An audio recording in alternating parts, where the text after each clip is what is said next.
Hi అండి. మజ్జిగ చారండి. మజ్జిగ చారు చూసారా ఎలా ఉందో? ఈ మజ్జిగ చారు ఎలా తయారు చేసుకోవాలో చూద్దామండి. ఇది చాలా టేస్టీగా ఉంటుందండి. చిన్న పిల్లలైతే చాలా ఇష్టంగా తింటారు. ఇందులో శనగపిండి మంచిది కదండీ మనకు ప్రోటీన్‌కి. మజ్జిగ చలువ చేస్తుంది. ఎండాకాలంలో అయితే చాలా సార్లు ఇది చేసుకొని తింటారండి. ఎక్కువగా తెలంగాణ ప్రాంత వాసులు దీన్ని ఎక్కువగా చేసుకొని తింటూ ఉంటారండి. మజ్జిగ పులుసు అని, మజ్జిగ చారు అని అంటారండి ఇది. మామూలుగా అయితే మనం తాలింపు వేసుకుంటాం మజ్జిగను. కానీ ఇక్కడ బజ్జీలు కూడా వేసి చేసుకున్నామండి ఇది. చేద్దామండి. Hi! Welcome to Shashiram vlogs. ఎలా ఉన్నారండి అందరూ? నేనైతే ఫైన్. మీరు కూడా బాగుండాలని, బాగుంటారని కూడా ఆశిస్తూ ఉన్నానండి. ఈరోజు ఇది ఎలా తయారు చేసుకుందామో చూద్దాము. ముందుగా ఇందుకోసం ఒక 2 కప్పుల పెరుగు తీసుకున్నానండి. అది పల్చగా మనం చిలికి పెట్టుకోవాలి. ఆనియన్స్, చీరిన పచ్చిమిర్చి, తర్వాత కరివేపాకు, కడిగి పెట్టుకున్న కొత్తిమీర, తగినంత ఉప్పు, పసుపు, అవసరమైతే కొద్ది కారం కూడా వేసుకోవచ్చండి. దీనికోసం ఒక కప్పు నిండా శనగపిండి తీసుకున్నాను. జీలకర్ర అవసరం అవుతుందండి. ఇంకేముంది తయారు చేద్దాంనండి. ఇందులో కొద్దిగా సాల్ట్ వేస్తూ ఉన్నాను. రుచికి తగినంత సాల్ట్, పసుపు, అలాగే కొద్దిగా కారం కూడా వేసుకుందామండి మనం. వంట సోడా వేసుకోవాలి, కారం వేసుకోవాలండి అందులో. కారము, కారంగా ఉంటుంది, బాగుంటుందండి. తర్వాత పెరుగు మాత్రం పుల్లంది తీసుకోవద్దండి. కొద్దిగా తీయగానే ఉండాలి. పుల్లగా ఉన్న పెరుగు వేస్తూ ఉంటారు చాలామంది మజ్జిగ చారు అనేసరికి. అలా కాకుండా తీయగా ఉన్న పెరుగు వాడితే బాగుంటుంది. కొద్దిగా వంట సోడా వేస్తూ ఉన్నాను. ఇవన్నీ బాగా మిక్స్ చేసుకుందామండి మనం. బజ్జీల పిండిలాగా మిక్స్ చేసుకోవాలి. ఇందులో కొద్దిగా జీలకర్ర వేస్తాం. జీలకర్ర లేదంటే వాము వేసుకుందామండి. వేసుకుంటే బాగుంటుంది.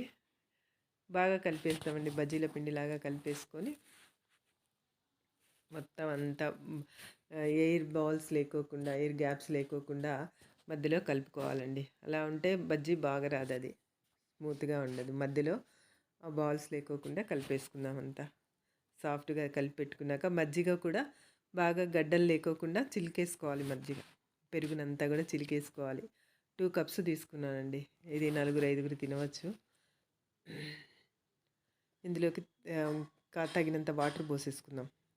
వాటర్ పోసేసుకొని బాగా చిలికి పెట్టుకోవాలి. ఇంకేం లేదండి, ఫస్ట్ స్టవ్ వెలిగించుకొని ఒకవైపు బజ్జీలు వేసుకోవచ్చు. వేసేసుకొని మజ్జిగ తాలింపు పెట్టుకోవడమే అండి. తగినంత ఉప్పు వేస్తున్న మజ్జిగలోకి మొత్తం మళ్ళీ ఒకసారి కలిపేసేసి పక్కన ఉంచేసుకుందాం. తర్వాత ఇటువైపు స్టవ్ వెలిగించాను, ఆయిల్ పోసుకున్నాను. ఆయిల్ వేడయ్యాక మనం అవి రౌండ్ బాల్స్ లాగా బజ్జీలు వేసుకోవడమే అండి. అందులో ఏం లేదు. వేసేసుకొని అవి బాగా పెట్టుకొని సిమ్లో పెట్టుకోవాలండి. స్టవ్ పెట్టుకుంటేనే లోపలంతా కూడా బాగా కాగుతుందండి. అంటే బజ్జీ బాగా వేగుతుంది. లేకపోతే పిండి పిండి ఉంటుందన్నమాట. నిదానంగా వేసేసుకోవాలి. అలా వేసుకున్నటువంటి ఎర్రగా కాల్చేసుకొని తీసేసుకొని మజ్జిగ పులుసులో వేసుకోవడం అండి. చాలా టేస్టీగా ఉంటుందండి. సమ్మర్లో తినాలండి ఇది. చాలా బాగుంటుంది. సమ్మర్లో అయితే చలువ చేస్తుంది కదా, మనం మజ్జిగ ఎక్కువగా తాగుతూ ఉంటాము.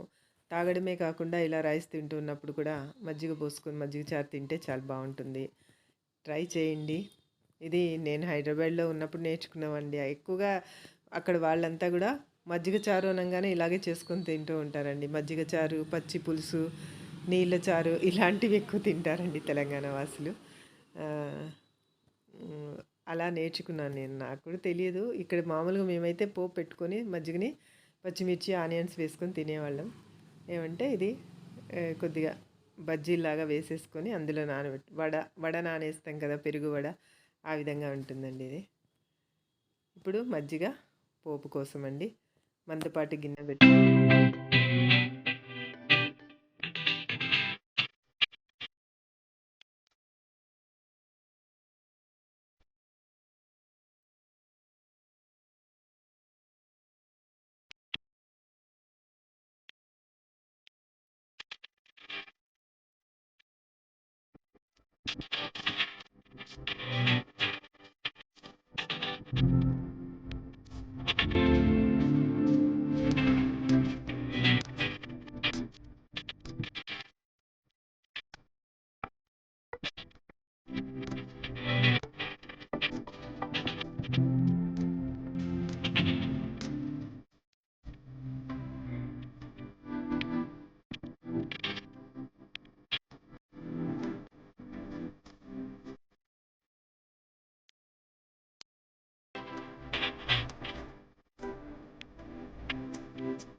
అంతేనండి. సింపుల్‌గా ఇలా తయారు చేసుకోవచ్చండి. చిన్న పిల్లలకి గానీ, పెద్దవాళ్ళు గానీ ఇష్టంగా తింటారు ఫ్రెండ్స్. అందరూ కూడా ఈజీగా తయారు చేసుకోండి. కొద్దిసేపు నానిపోతే మజ్జిగలో అవి బాగా మెత్తబడిపోతాయండి. చాలా బావుంటుంది ఫ్రెండ్స్. అన్నంలో మజ్జిగ పులుసు పోసుకొని, ఇవి నంజుకొని తింటే సూపరు సూపర్. మీరు కూడా ట్రై చేయండి ఫ్రెండ్స్.